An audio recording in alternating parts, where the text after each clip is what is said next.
Hello' friends, welcome back to my YouTube channel.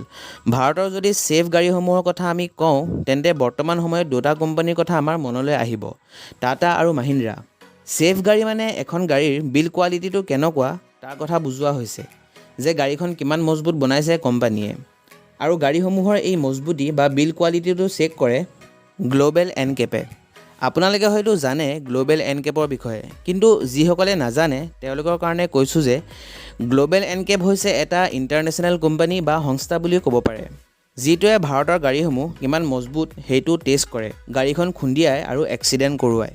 কিন্তু global এনকেপৰ crash টেষ্টসমূহ এটা limited স্পীডৰ ভিতৰতহে কৰা হয়।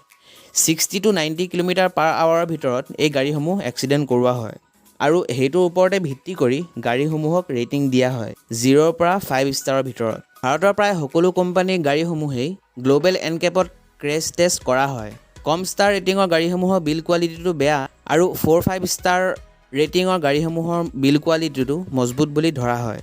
তেনেকুৱা এখন ভাৰতীয় বজাৰত পোৱা 5 ষ্টাৰ ৰেটিঙৰ গাড়ী এখন হৈছে টাটা নেক্সন, যিখনৰ আপোনালোকক আজি এটা ভয়ংকৰ এক্সিডেণ্ট এটা দেখাব লৈছোঁ যে এখন 5 ষ্টাৰ ৰেটিঙৰ গাড়ীৰো অভাৰ স্পীডৰ কাৰণে কেনেকুৱা অৱস্থা হ'ব পাৰে। এই এক্সিডেণ্টটো ৰিচেণ্টলি ছত্তীশগড়ৰ কোনোবা এডোখৰ ঠাইত সংঘটিত হৈছে, আৰু এই এক্সিডেণ্টটোৰ বিষয়ে বহুতো নিউজ চেনেল আৰু ৱেবছাইটসমূহতো পাব্লিছ কৰা হৈছে।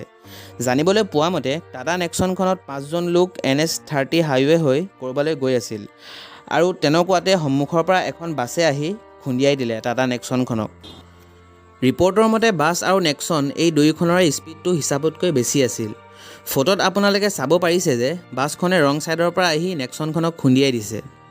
হয়তো অভাৰটেক কৰিবলৈ যাওঁতে এনেকুৱা হ'ব পাৰে, নাইবা অভাৰ স্পীডৰ বাবে বাছখন আনকণ্ট্ৰলো হৈ যাব পাৰে। বাছখনৰ ড্ৰাইভাৰজনক ইতিমধ্যে গ্ৰেপ্তাৰ কৰিছে বুলি জানিব পৰা গৈছে। আৰু অতি দুখৰ বিষয় যে নেক্সনখনত একেটা পৰিয়ালৰে 5জন সদস্য আছিল, আৰু 5জনৰে অন দ্য স্পট ডেথ হৈ গৈছে। অভাৰ স্পীডৰ বাবে ইয়াত 5 ষ্টাৰ ৰেটিঙৰ গাড়ীখনো কোনো কামত নাহিল। আপোনালোকক এটা কথাই ৰিকুৱেষ্ট কৰোঁ যে নিজৰ আৰু নিজৰ পৰিয়ালৰ সুৰক্ষাৰ বাবে এখন ছেফ গাড়ীৰ লগতে লিমিটেড স্পীড আৰু ট্ৰেফিক ৰুলছসমূহ মানি আমি গাড়ী চলোৱা উচিত।